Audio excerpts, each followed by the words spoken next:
Taiwan Strait, 0410, local time. The container feeder Haicheng rolls in a low swell, 90 nautical miles west of Kaohsiung, riding for a berth she will not reach. For this reconstruction, Haicheng is an ordinary regional box ship, 200 meters of steel, no armor, no escort, a crew of 19. Her master, Captain Lin Wei, has run this water for 20 years. This morning, the chart is wrong. Overnight, the People's Republic declared a customs inspection zone across the strait and the approaches to Taiwan's three largest ports. No missiles, no invasion fleet on the horizon, just a Coast Guard cutter on the radar, a radio voice ordering Haicheng to heave to for inspection, and a question every owner in Asia is now asking at once. Is the island still open for business? China does not need to storm the beaches to choke Taiwan. It needs the world to believe the sea lanes are closed. 100 hours to find out. Taiwan lives by the sea. Roughly 97% of its energy is imported, most of it by ship, and the island holds only weeks of natural gas in storage. Nearly all of its trade, including the advanced semiconductors the global economy depends on, moves through a handful of ports. Kaohsiung in the south, Taipei and Keelung in the north, Taichung on the west coast. That dependence is the lever, not a landing, not a nuclear threat, a chokehold on shipping and the insurance market behind it.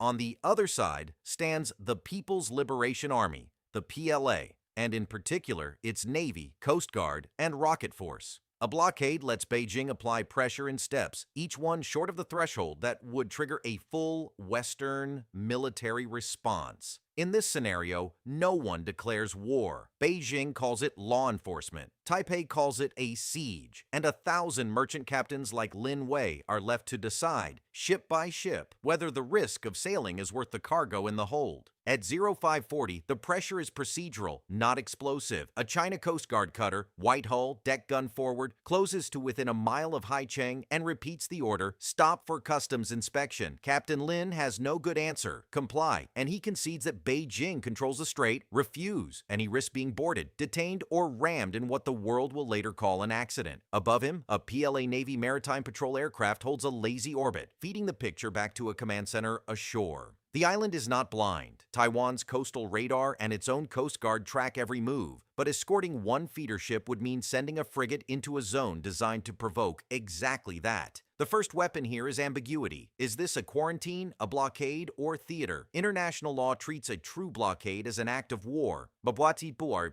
Yurski buan, Iran, so Beijing is careful never to use the word. Lin reduces speed and calls his company. The answer comes back as text, not comfort. War risk insurance for Taiwan calls has tripled overnight, and 3 owners have already ordered their ships to divert and wait. The lane ahead is open water. The thing closing it is a premium notice and a radio voice. By the second day, the screw tightens. The PLA rocket force announces missile exercise boxes, closed areas, straddling the approaches to Kaohsiung and Keelung, and fires ballistic missiles into the sea inside them. Nothing is hit. Nothing needs to be. Notices to mariners now warn of live fire. Across the exact water Haicheng must cross, reroute, and a 12-hour passage becomes 3 days around the east coast, into deeper Pacific water, where PLA Navy destroyers now patrol, hold and burn fuel, at anchor with 100 other ships. Off Taiwan's east coast, a U.S. carrier strike group stands well clear, deliberately outside the boxes, present but not inside the trap. A coalition is forming words, not yet a convoy. Lin's chief mate, Sophia Tan, plots the divert and does the math out loud. Fuel, food, the reefer containers that will spoil if the voyage doubles. Then the harder layer arrives. Undersea cables linking Taiwan to the world go dark, one after another.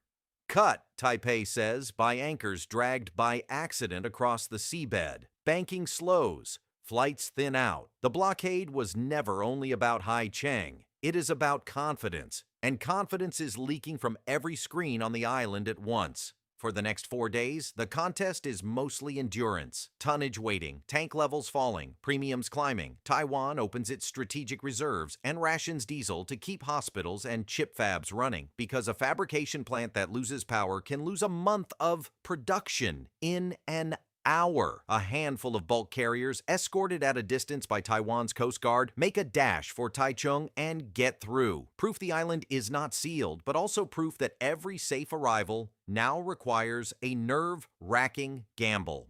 Beijing reads the same charts. It does not sink Haicheng. Sinking a civilian ship would hand the world a casualty, an image, a reason to send the convoy. Instead, the cutter shadows her for a day and then peels away. The threat made and the point delivered. On the 100th hour, the math turns. With reserves draining and the global semiconductor supply visibly at risk, Beijing lifts the inspection zone.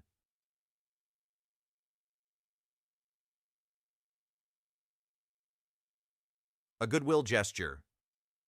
Having proven it can throttle the island at will, Lin finally turns Haicheng toward Kaohsiung. He does not feel like a man who won. He feels like a man who was allowed through. The harbor lights come up. The cranes start to swing. And every owner in Asia has just learned exactly how little it takes to put the strait in doubt. The recovery is slower than the squeeze. Ships bunched at anchor cannot all berth at once. The queue stretches for weeks. Insurers do not forget. The next time a radio voice claims the strait, no captain will wait to find out whether it is a blockade or a bluff. A blockade is the oldest naval weapon there is, but Taiwan makes it modern. China never has to cross the beach if it can convince the market the island is closed. The lesson is not that Taiwan is helpless. Its ports stayed open, its reserves held, its partners watched. The lesson is that an economy built on just-in-time shipping runs on belief, and belief can be strangled without a single shot that counts as war. That is why a customs inspection in the Taiwan Strait is never just paperwork.